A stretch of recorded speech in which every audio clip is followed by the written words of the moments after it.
Ito mga balita Masbate Province. Mga balita nating tinutukan at walang kinikilingan laban sa mga katiwaliang pang-goberno. Masbate Governor Antonio Tico ay kinasuhan ng 7 plunder case sa Office of the Ombudsman. Ang mga kasong isinampa ay may kaugnayan sa mga anomalyang rehab and regraveling project ng provincial government ng Masbate.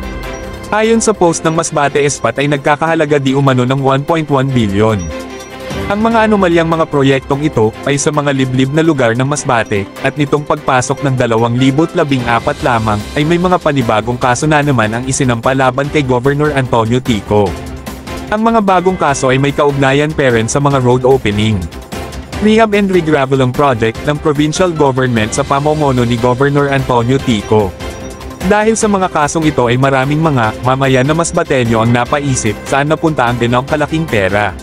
Ngunit hindi naman ito ramdam ng mga Masbateño na may mga ginawang proyekto ang Kapitolyo, lalo na sa mga upland barangay na hirap parent sa kanilang mga kalsada pababa ng kabayanan.